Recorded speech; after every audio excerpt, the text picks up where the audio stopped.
তৃণমূল বিধায়ক তথা কলকাতা পুরসভার ডেপুটি মেয়র ইকবাল আহমেদের উপরে চাপ আরো বাড়ল।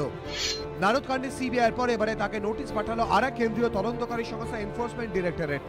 সিবিআই দ্বিতীয়বার নোটিশ পাঠিয়ে তৃণমূল বিধায়ককে বৃহস্পতিবার তলব করেছে।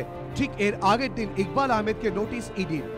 তৃণমূল বিধায়ককে বলা হয়েছে 21শে জুন সকাল 11টা নাগাদ সিজিও কমপ্লেক্সে হাজিরা দিতে।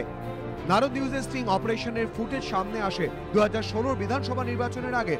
সূত্রে দাবি এই ফুটেজ খতিয়ে সিবিআই এবং ইডির নজরে পড়েছে অনেক জায়গাতেই নারদের সিইও ম্যাথু স্যামুয়েলের সঙ্গে দেখা গিয়েছে ইকবাল আহমেদকে। সূত্রে দাবি সিবিআইয়ের মতো ইডিও মনে করছে নারদ কাণ্ডে ইকবাল এক গুরুত্বপূর্ণ লিঙ্ক। ম্যাথু স্যামুয়েলও দাবি করেছেন স্টিং অপারেশন করতে ইকবাল আহমেদের মাধ্যমেই তিনি নেতা মন্ত্রী সাংসদের কাছে পৌঁছেছিলেন। সূত্রের দাবি এই প্রেক্ষাপটে ইকবাল আহমেদের কাছে ইডি জানতে চায় কিভাবে ম্যাথু স্যামুয়েলের সঙ্গে তার যোগাযোগ হয়েছিল, কে বা কারা ম্যাথুর সঙ্গে তার পরিচয় করিয়ে দিয়েছিলেন, কি বলে পরিচয় করিয়েছিলেন, কেন তিনি ম্যাথু স্যামুয়েলের সঙ্গে একাধিক নেতা মন্ত্রীর কাছে গিয়েছিলেন, কি কারণে ম্যাথু ওই নেতাদের বাড়িতে যেতে চেয়েছিলেন।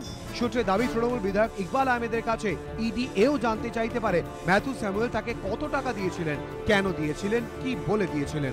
স্টিং অপারেশনের সময় ম্যাথু কাঁধে কত টাকা দিয়েছিলেন, কি বলে টাকা দিয়েছিলেন, সেই সময় কি কথা হয়েছিল। দুদিন আগে কেরালে কোচিতে গিয়ে ম্যাথু স্যামুয়েলকে জিজ্ঞাসাবাদ করেছেন সিবিআই আধিকারিকরা। স্টিং অপারেশনের সময় ম্যাথু কলকাতার যে গেস্ট হাউসে ছিলেন তার মালিককে জিজ্ঞাসাবাদ করেছে ইডি। এবারে সিবিআই ইডি দুই তদন্তকারী সংস্থায় নোটিশ পাঠিয়ে তলব করল তৃণমূল বিধায়ক ইকবাল আহমেদকে। প্রকাশ সিনহা, এবিপি আনন্দ।